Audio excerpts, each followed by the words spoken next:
বিদ্যুৎ সাশ্রয় কি শুধু সাধারণ মানুষের জন্য, নাকি শুরুটা হওয়া উচিত দেশের সবচেয়ে গুরুত্বপূর্ণ অফিস থেকেই? মার্চের 5 তারিখে এমন এক বার্তা সামনে এসেছে যেটা শুধু প্রশাসনের জন্য নয়, পুরো দেশের জন্যই গুরুত্বপূর্ণ। প্রধানমন্ত্রী তারেক রহমান বিদ্যুৎ ব্যবহারে সাশ্রয়ী হতে সবার প্রতি আহ্বান জানিয়েছেন, কিন্তু শুধু কথায় থেমে থাকেননি। সচিবালয়ে নিজের কক্ষে ঢুকেই তিনি অর্ধেক বাড়ি বন্ধ করে দেন। শুধু তাই নয়, এসির তাপমাত্রাও 25 ডিগ্রি সেলসিয়াসে ঠিক করে দেয়। বলা হচ্ছে এই পর্যায়ে এসি রাখলে বিদ্যুৎ খরচ তুলনামূলক কম হয়। পরে মন্ত্রী পরিষদ কক্ষ একই ধরনের সাশ্রয়ী ব্যবস্থার নির্দেশ দেন। এখানে সবচেয়ে গুরুত্বপূর্ণ বিষয় হলো বার্তাটা খুব পরিষ্কার। দেশের বিদ্যুৎ পরিস্থিতি, জ্বালানি ব্যয়, উৎপাদন খরচ, আমদানি চাপ সব মিলিয়ে এখন অপচয়ের সুযোগ খুবই কম। আর এই বাস্তবতায় যদি শীর্ষ পর্যায় থেকেই সাশ্রয়ের চর্চা শুরু হয়, তাহলে সেটি নিচের স্তরেও প্রভাব ফেলতে পারে।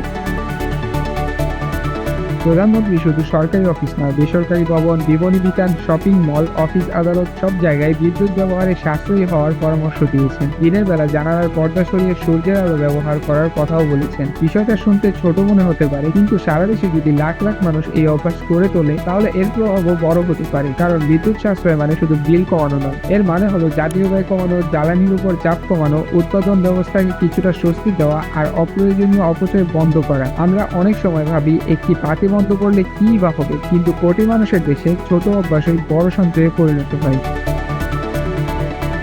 এখন প্রশ্ন হলো, এই আহ্বান কি শুধু কয়েকদিনের মধ্যে সীমাবদ্ধ থাকবে, নাকি সত্যি এটি একটি জাতীয় অভ্যাসে পরিণত হবে? কারণ দৃষ্টান্ত যদি উপরে তৈরি হয়, তাহলে নিজের পরিবর্তনও আনা সম্ভব। বিদ্যুৎ সাশ্রয় এখন আর শুধু পরামর্শ নয়, এটা প্রয়োজন।